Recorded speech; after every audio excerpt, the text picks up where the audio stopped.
When we talked about the John Bennett Ramsey case, we talked about the ransom letter. So the case of the Unabomber, Ted Kaczynski, is another case where a letter is key to the solution. The Unabomber would send handmade letter bombs to universities and airlines, hence his name. And he killed 3 people and injured 23 people between 1978 and 1996 when he was caught. He was very clever. He did not leave any traces. The FBI were able to get a description from a witness, but as you can see from the sketch, it really doesn't look much like him.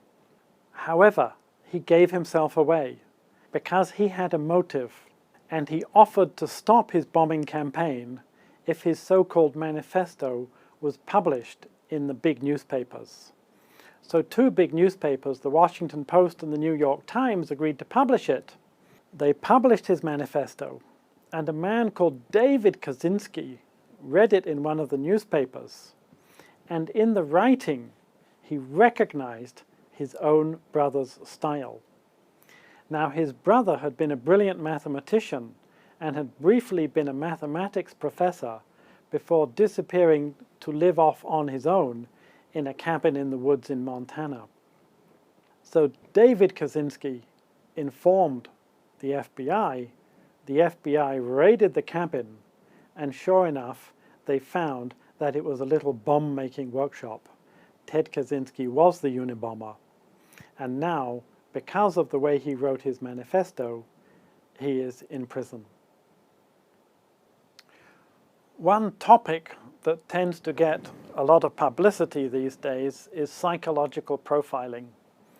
And this is controversial because psychological profiling is not based on a hard science, it's more based on a soft science, and it's based very much on the opinion of the psychologist.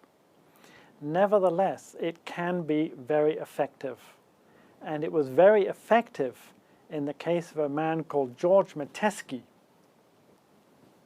In the late 1930s, bombs started to explode in New York City. Well, some of them exploded, someone failed to go off.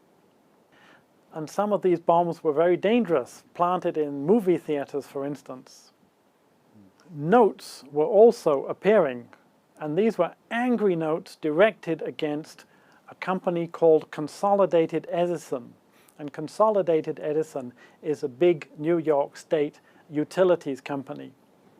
Now, these notes didn't say Consolidated Edison, but referred to it as Con Edison.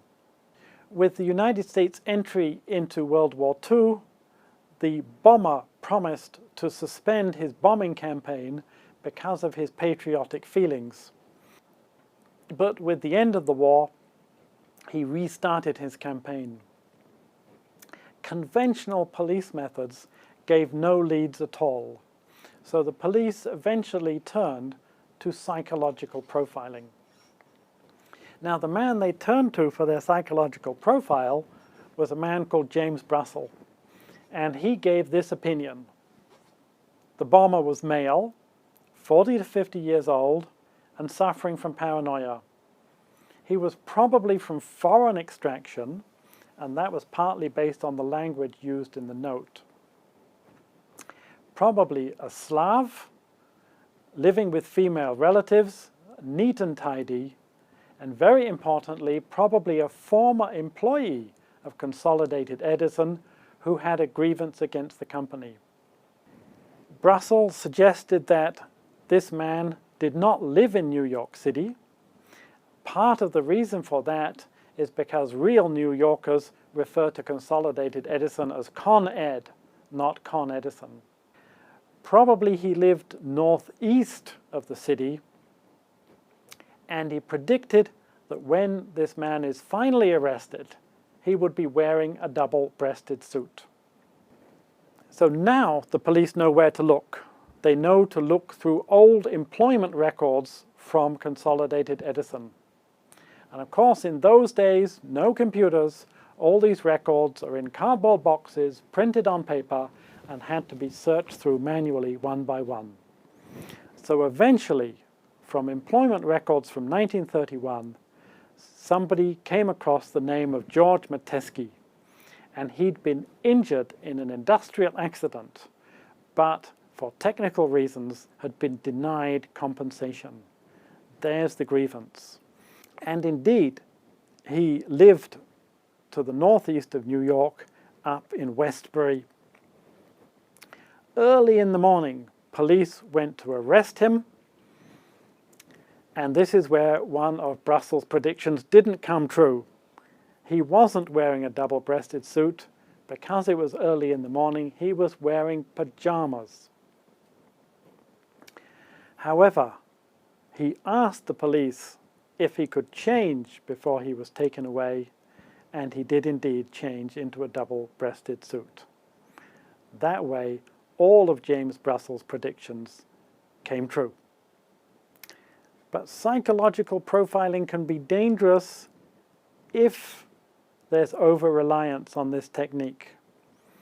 This is a much more recent case.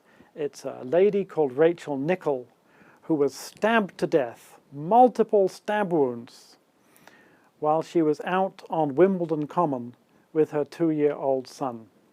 And this poor little child was found next to her body, trying to wake her up.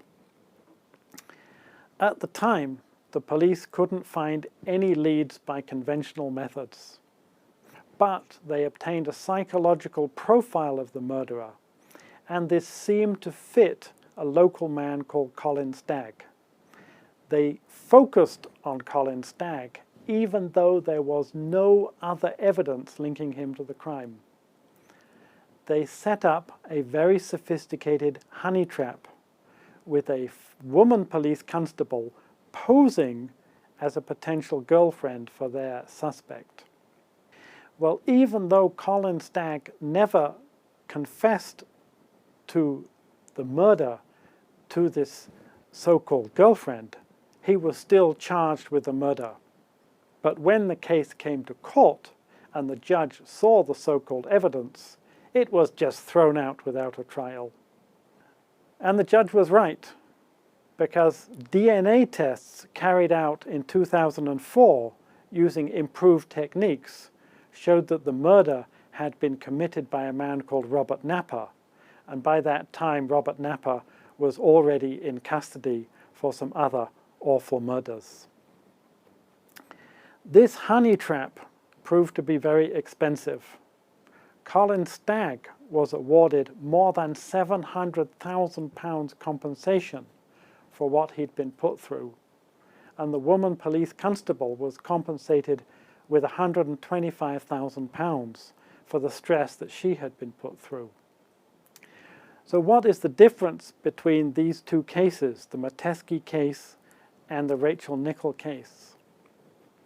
Well, in the Metesky case, it wasn't profiling that identified Metesky, it was profiling that led investigators to consider Metesky, and the profiling was supported by his old grievance against Con Ed. In the Colin Stagg case, the profiling was the only evidence against him, and really the technique is not strong enough to be used in isolation.